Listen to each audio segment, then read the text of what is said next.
for their first conference win and dug a blow before the first tip even. Taimu Shinnery, their leading scorer, is out. He suffered a bit of a wrist injury on a fall at the end of that game on Thursday night. They're going to have to make do without him. Opens the door for Gavin Walsh and a few other guys, maybe Evan Ash, and it's going to get more opportunities on the offensive end for some guys that haven't been getting them of late. So you see, it's next man up mentality. There's a Walsh in the starting lineup. The freshman makes his third start of the season, and off we go from Vestal. Tim Hyman, Doug Walsh, Chris Whalen. Glad you made us part of your Saturday afternoon. There's the man we talked about, Braden O'Connor. For a UMass Lowell offense that is the top in America East, and they've done it by getting points in the paint, Doug. Well, you see that Koulibaly is probably the strongest post player in this conference, and you're gonna see him get the ball an awful lot down low today. This is his fourth game back since missing 6 weeks. Did not play from late November to early January, and the Riverhawks are thrilled to have him back. BU's first possession ends in a turnover. It sets up an easy route to 2 for Braden O'Connor. Well, first 2 possessions, exactly what you need if you're UMass Lowell. You got to get off to a good start on the road, and certainly they've done that in the first 1 minute of play here. Lavelle Sanders, BU's third-year head coach, wants to see the inside-out game today. Pat Cash bothered by Hakeem. 2 turnovers on their first 2 possessions. Riverhawks look to set the tone as they look to continue their good play on the road. They're 7-3 away from home this season. Hakeem into the lane, tied up with Walsh. Max Brooks gets a gift and puts it home. And a quick timeout for the Bearcats. Doug, paint a picture of a team that doesn't have their leading scorer, and they go up against, by ranking in the national rankings, the top team in the conference is Armand Hareed. Does what Lavelle Sanders wants, cut to the basket, and he's got BU's first bucket. But without Shinnery, how different is this team? Everybody's going to have to touch the ball a couple of times on the first couple of possessions, get a feel for things. And yeah, and other guys are going to have to step up because he's their leading scorer, so they're going to have to find some points other places. Guys are going to have to be aggressive on the offensive end if you're Binghamton. Yeah, 15 points per game out the door with Shinnery out. Max Brooks goes to work versus Gavin Walsh. Brooks had a sparkling game on Thursday, but he turns it over here. Torrance, one-on-one versus Hakeem. Couldn't finish. A quick shot ends with nothing. Controlled by Braden O'Connor. Almost 10 points per game. Catch and release. Covington offline. Torrance gets the carom. The lob. Hareed got caught no man's land, and this will belong to the Riverhawks. Yeah, they want to run Vermont taking shots too early, but in those situations, those are plays where you'd like to see them run when they get the ball out like that, as UMass Lowell gets another bucket. You know, a deep rebound can kind of get you out in transition. That's what happened last time. That rebound came out near the foul line, so Torrance had to go with it. Here's Hareed again, cutting in, carving through. Tariq Balogun absorbs contact, and he'll shoot a couple of free throws. That's the activity that Lavelle Sanders was driving home for Armand Hareed, saying at times he got too stagnant. He wasn't doing what he was doing quite well last season. And now he wants him to find a way to create away from the ball. Well, and as you pointed out, too, last game, he was getting to the foul line quite often the first couple conference games. And if you drive it hard, which is what Coach Sanders wants him to do, and you offensive rebound, you can get to the foul line. And nobody drives it harder than Hareed does to the basket. Tariq Balogun averaging just over 7 points per game. He had a heavy workload, although the score sheet didn't reflect it from Thursday night. He was practically double-teamed every time he touched the ball versus Vermont. You see a little zone here by Binghamton. 1-3-1 zone. See, when a team doesn't shoot threes, like both of these teams, they don't rely on the three. So you might see a little bit more zone today. Emphatic from Hareed. BU within 2 in the opening go of it. Bearcats 0-3 in conference play. A tough schedule to start it. In their first 4 games, they played the top 3 nationally ranked teams in America East. In Vermont, Bryant, and the club they play today, the Riverhawks. Yeah, the schedule makers made it a little difficult on Binghamton early, didn't they?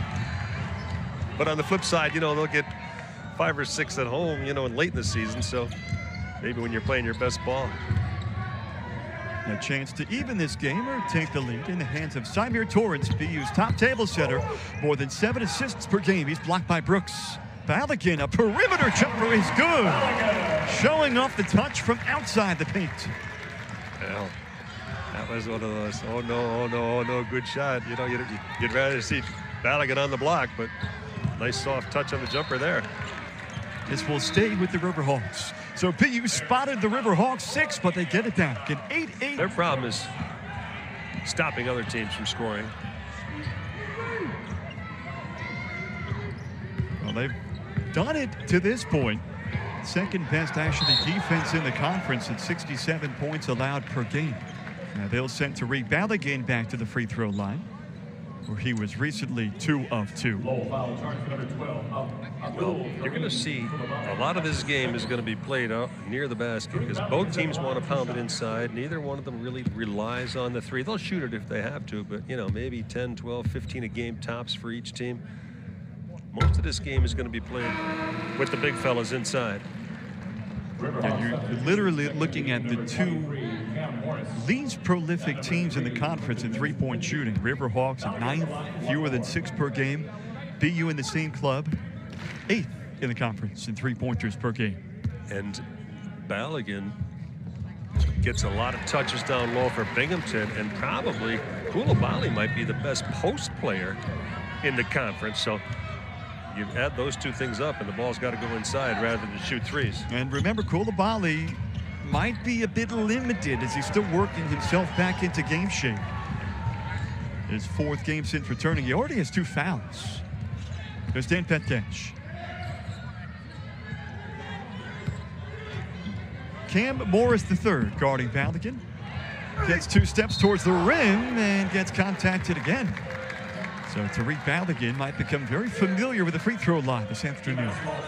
Well, he's gotten a lot better at the foul line, and he certainly gets there a little bit more often this year than he has in the past. But you see Harid draws the help with that quick first step on the drive. He draws the help defense and the easy dump down to Balogun. Balogun, in terms of scoring, was quite limited on Thursday, but received a lot of accolades from Lavelle Sanders about his performance in setting up others. He said he was drawing the double team, but he was doing a real good job of kicking it out and finding the open man, but BU just couldn't really convert too much in the 20-point defeat to Vermont. But Lavelle was really happy what he did without scoring on Thursday. So much so that in the middle of that game, Vermont, they weren't doubling him at first, and then they went down and double-teamed him immediately as soon as he got the ball, making him give it up. And he did a nice job, as you said, passing out of the post to his teammates. 10-10 game, 5:30 gone by first half. Umass Lowell looks to build upon their best start in conference play in their school's D1 America East history. 4 games, 4 wins. 13-4 overall are the Riverhawks, including a noteworthy win on the road versus Georgia Tech. It's a team that wanted to show they could win on the road. They showed it early in non-conference play. So you see Binghamton now. After makes, they go zone to 1-3-1. After misses, they go back man-to-man. Dan Petcash had the tough task of guarding some of the big boys for Vermont yesterday, and that time has to handle Max Brooks, who can do it in a number of ways. Balogun battling Cam Morris down low. Here comes Gavin Walsh. Walsh didn't realize that he had an open 10-footer. In and out for Torrance from the corner. You may see Torrance shooting the ball a little bit more today, too, with Shinnery on the bench. Need some more scoring elsewhere. Gavin Walsh prevents any second chances for the Riverhawks. Now it's Harid's turn, and he rolled it home. Now they avoided the rejection from Cam Morris. Yeah, you knew as soon as he got that ball right in front of us, he was going all the way.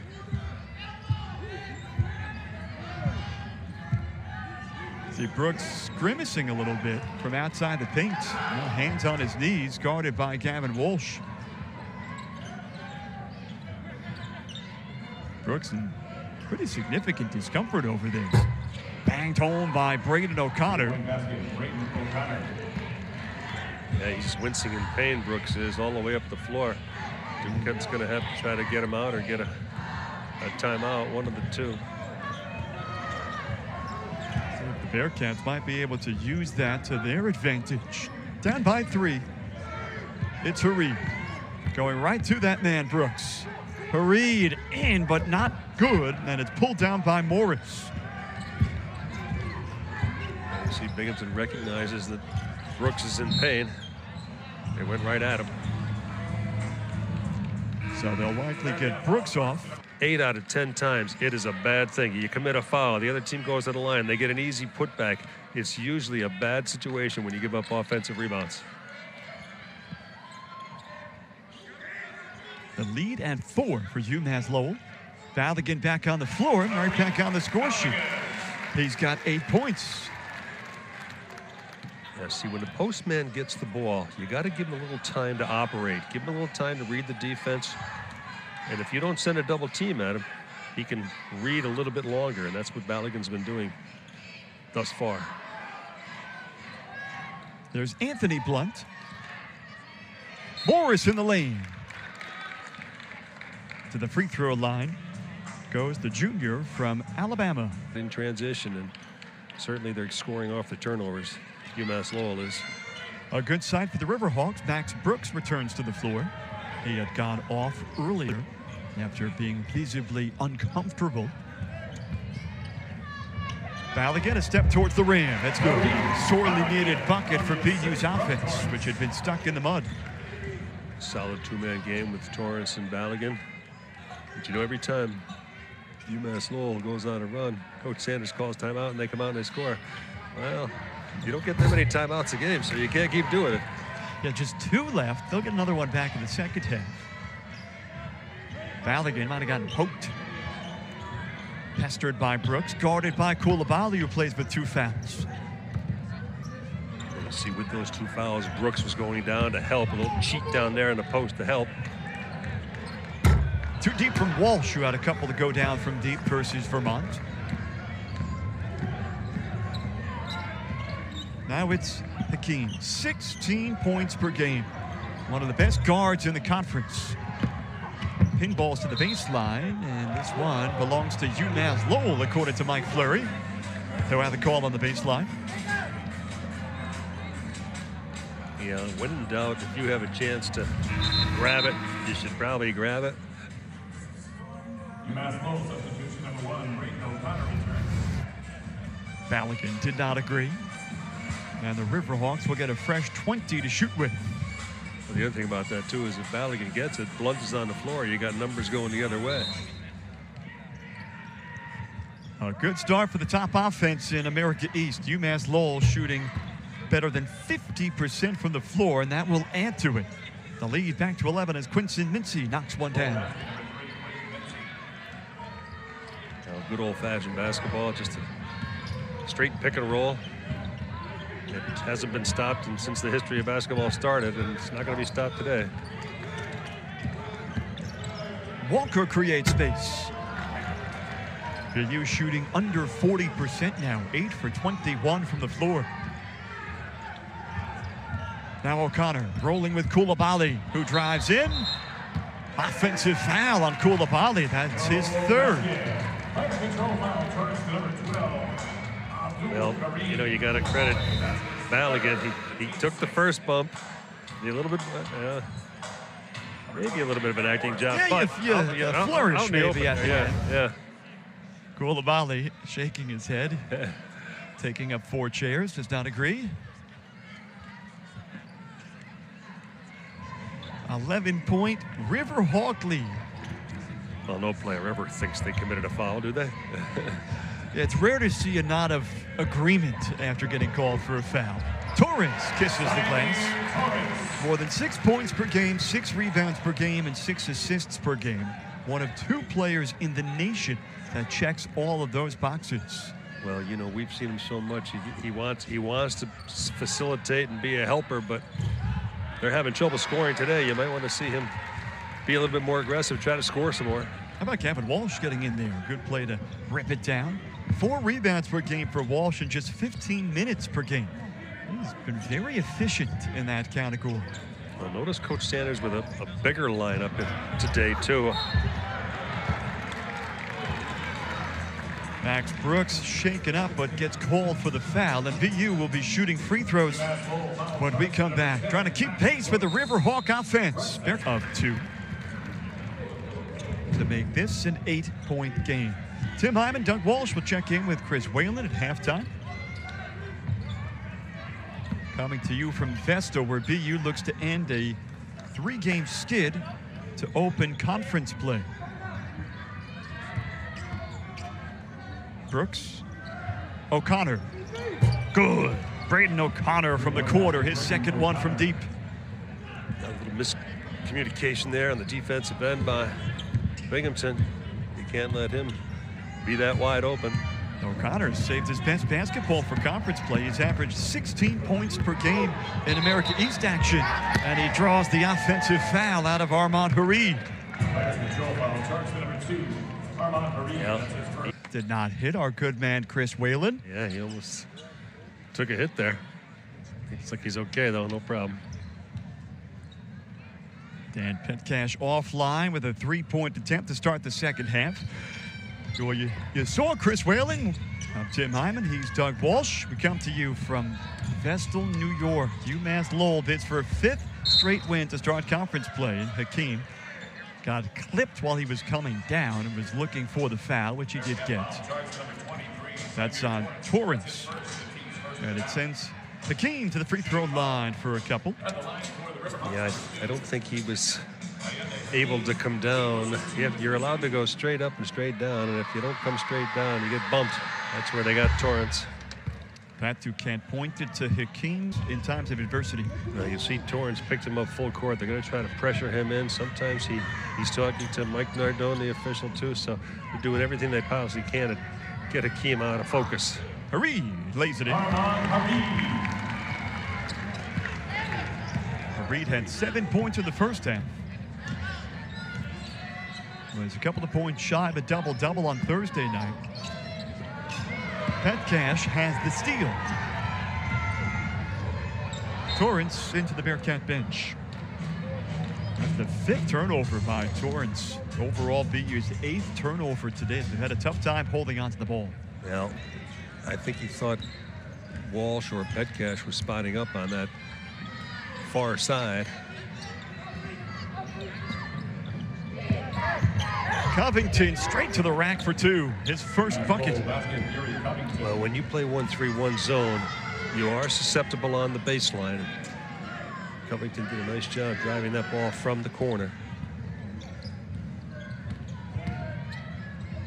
Walsh slips free. That got tipped. Harid scoops it and recovers. Boy, Max Brooks, he did get a hand on that, and everybody had already turned their head except Harid looking for the rebound. Nobody knew it got blocked. Harid did, and he got the easy one. Brooks entered tied for 2nd in the conference with 34 blocks this season. We revisit our keys to the game, Doug. Well, they've done a good job, UMass Lowell, limiting the second chances, and they're staying focused, too. They're definitely focused on the defensive end. Binghamton do a good job driving the ball. They're just not following it up as well as they would like. Koulibaly racked up 3 fouls in the opening half. He finds Brooks, who's stuffed by Balogun. A second chance for the senior, and finishes with that left hand.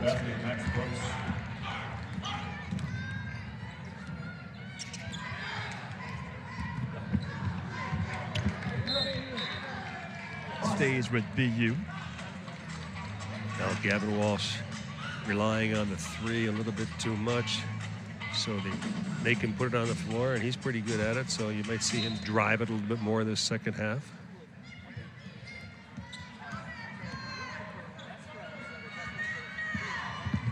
Here's Petcash. Another Bearcat turnover. And they put Petcash in there. They want him to shoot it. He may have passed up a 3 early in that possession, and then he turned it over. Hakeem a 3. Pulled down by Torrance, who is BU's leading rebounder. More than 6 per game. Tried to go coast to coast. Brooks got tangled up, wanted a foul. And this will go UMass Lowell's way. I think they're going to get Hareed a little bump on that rebound. They certainly will. Second one on Hareed. Now Mike Nardone felt that his slap, his little bump, caused the turnover there. So if UMass Lowell had retained possession, he may not have called it. Hakeem feeling loose, enjoying the in-between action music before getting the inbounds pass from Quinton Vinci, and why not? A 20-point lead for UMass Lowell as they look for a perfect road trip to the Empire State. They beat UAlbany by 21 on Thursday night, and they're up by 22 today in Binghamton. Hakeem into double figures. Now, since the start of this second half, Hakeem has taken 3 shots, so he's feeling, as you say, he was dancing at the break. He's feeling pretty good. Now it's Balogun. At answer, marches in and draws the foul. Now, if Binghamton's going to get back in this, they have to pound it inside of Balogun. Let's see a little bit more of this. Patience, patience, patience, and then a strong move. The killer from BU's perspective, Doug, is if they can get the offense going, how do you stop a team at the other end that's shooting nearly 60% from the floor? Yeah, well, you know, they're doing a good job in the zone with the 1-3-1 zone. They're doing a decent job pushing them out a little further, but what's happening is the ball's getting down a little bit too low inside on the second and third pass. So you got to try to eliminate that if you're Binghamton. Here's O'Connor, a chance at the free throw line. Their last loss in Patrick Gymnasium came against Hartford in the 2021 conference semifinals. Tim?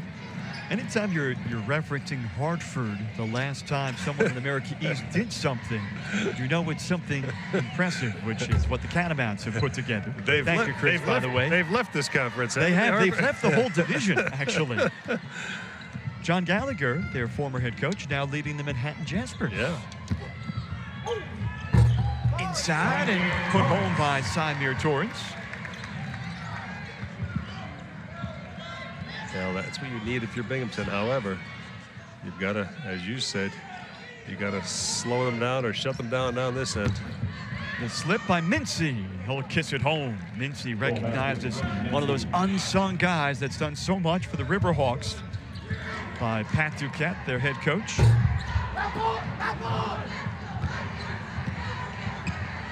You see Evan Ash in there. He's going to try to get a little spark on the offensive end for Binghamton.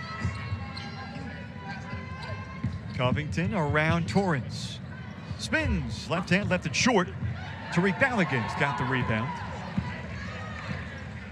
UMass Lowell just a +3 on the glass, but the rebounding really an afterthought compared to what they've done offensively as Torrance carves in for a quick bucket. A 19-point game. With this 19-point lead for UMass Lowell, you're going to have to see Binghamton playing, even if they don't want to, they're going to have to push it. They're going to have to run. They're going to have to play a faster tempo to see if they can get back into it. They'll be running at all costs now. And Doug, they're going to have to hit some threes, no? I would think so, yeah. You have to, but you know, with the lineup they have out there, Petcash. Vermont beat UMass Lowell. And while the Catamounts have been the toast of the conference, in the last 3 seasons, UMass Lowell has reached the championship game twice. Well, you know, they were playing pretty well in that game last year, and then they kind of lost their cool a little bit. They lost their, and that sticks in their craw. That's what Coach Duquette was talking to you about, is staying under control and controlling their emotions and maturing and getting better on the defensive end. That's all part of experiencing that loss and getting you hungry for the next time around. And the big lesson learned from the whole season from Pat Duquette was driving home the urgency for every single regular season conference game, because he saw how hard it was to not have home court advantage for a championship game. They won their first 2 at home. They go to South Burlington to take on the Catamounts, and he said playing in that gym against Vermont was really challenging. So their goal this season is to remove all doubt and they're gunning for home court advantage. You got to keep pace, and he said to you, you look at Vermont, how many are they going to lose? It's not going to be too many. So if you're UMass Lowell and you want that home thing, you got to keep pace with them. You got to take everybody seriously. Can't take anybody lightly, and you got to play every night. Now they've certainly brought their A game today, Max Brooks included. Brooks on back-to-back games with 20 points or more, including a 22-point, 10-rebound, 4-block performance against the Great Danes on Thursday night. And he's tacked on another rebound. That's his third of the afternoon. Well, this is a little unusual. It's Binghamton. They haven't made a three all day today. I mean, they don't rely on the three. They don't shoot a lot of them, but 0 for 9 or 0 for 10. The shooting has been off a bit for the Bearcats these last couple of games as Hakeem hits a floater. And the lead mushrooms to 24 for the Riverhawks. A disappointing start to conference play for wins and losses for BU. Walker steps into a three. That's good. The first one from deep for BU, delivered by the Wellington, Florida native. Well, the announcer jinx worked in the reverse order. There you go, Doug. You can take credit for when credit is due. Came on BU's 10th attempt from behind the arc. Now it's O'Connor. Crowd getting a little bit more into it after that made basket by Walker. I think it's for the T-shirts, Doug. Oh. It's the T-shirt toss that happens after every three. They had to wait until midway through the second half. Oh, no, for the first crack. Okay, I see. Okay. They were out of 8 minutes to play as the Riverhawks bid for an 8th road win. Far better road team this season than last year. As Mincy goes to work versus Chris Walker. Stole it away. Walker then tried to throw it off Mincy, and it careened off to Harid. So all's well that ends well. BU maintains possession.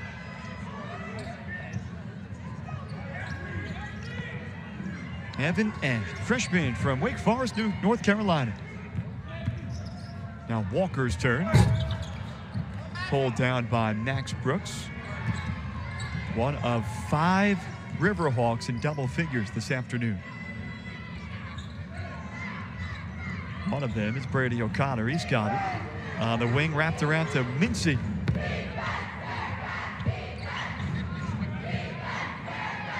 I've seen UMass Lowell taking an awful lot of time off each possession now for the remainder of the game.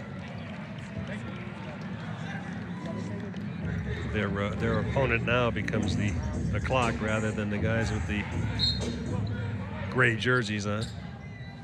Are they gray? What color are they? I'd go with gray. Yeah.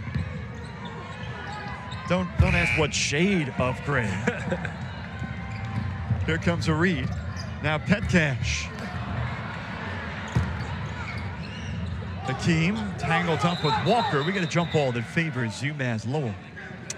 Well, even the simplest of tasks for Binghamton can't seem to be going right. Petcash gets an easy one, but he fumbles the pass, and instead of getting an easy 2, they do not score. But that's happened 3 or 4 times. It happened to Benson a couple times today. It happened to Balogun once or twice down low. So a lot of sorts today, Binghamton is.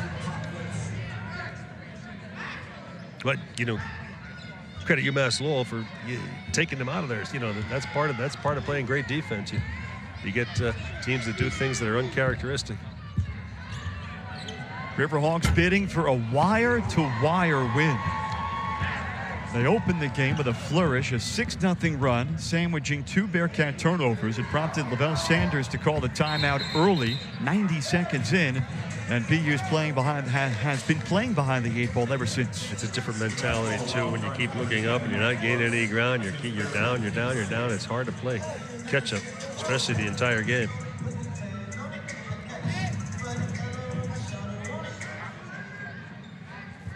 BU with 2 in double figures. Balogun with 13 to lead their offense. Harid with 12.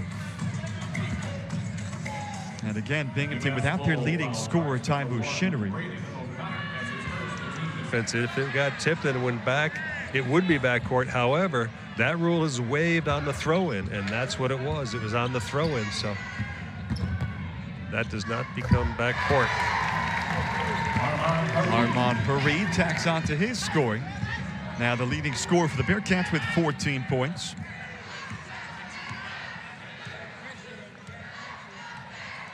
Allende Hakeem, 14 points, 4 assists. He's got it from the top of the wing.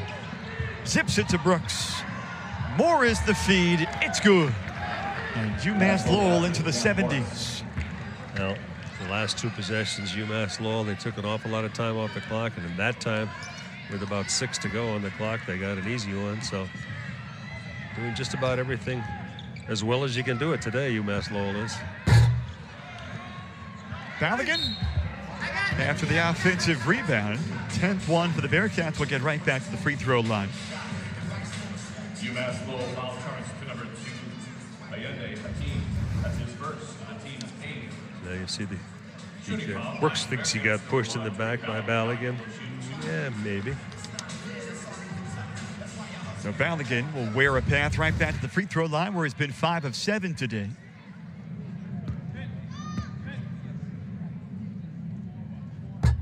BU will look to get back on the right side of things next week when they venture to take on the Wildcats of New Hampshire.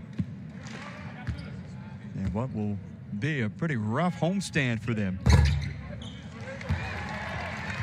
And part of a bumpy stretch, back-to-back losses of 20 points for BU. Falling to UAlbany last week, dropping one to Vermont on Thursday, and trailing UMass Lowell by 18 today. Brooks goes to work versus Balogun, and it's pulled down by Fareed. Well, you know, the mindset for Binghamton has to be, it's a long season. Well, they can tack what that on to the highlight reel, at least, for the Bearcats offense as Fareed throws it down. Doug, when you look at the Bearcats defense, what needs to sharpen to this point? They seem like they're a step behind on everything. They're a little bit late on everything, and the offense is a half a step ahead of them, like right there, like just a half a step. That makes a big difference. You're just a little bit ahead of your opponent on almost every possession.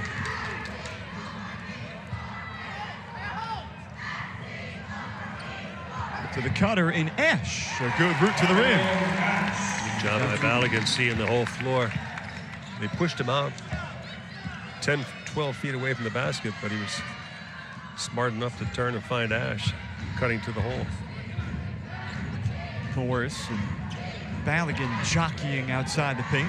Hakeem, a wide open look. Brooks passed one up to go to Hakeem, take a little bit more time off the clock. Hakeem had to shoot it. 2 coming into this year.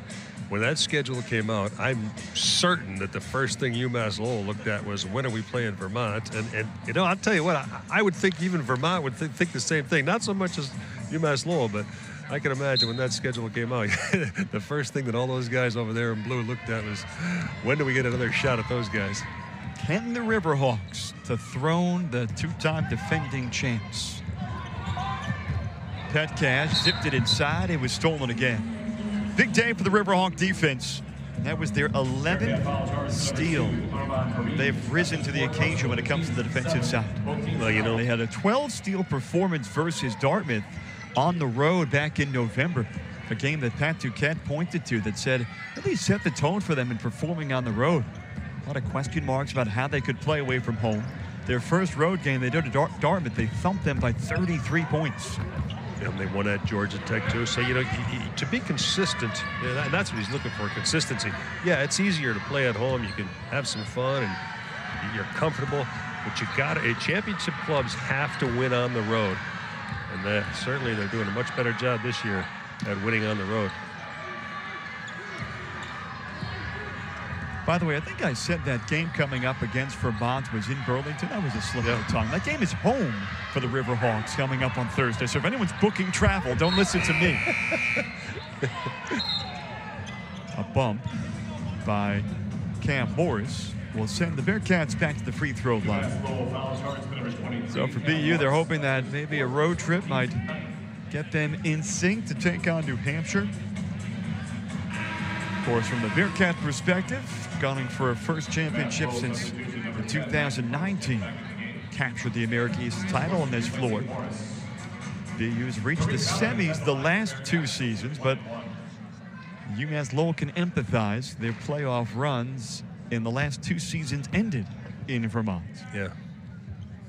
Certainly, be careful. Yeah, they got a little undercooked. But yeah, for the last, for as long as we can remember, all roads have had to go through Vermont.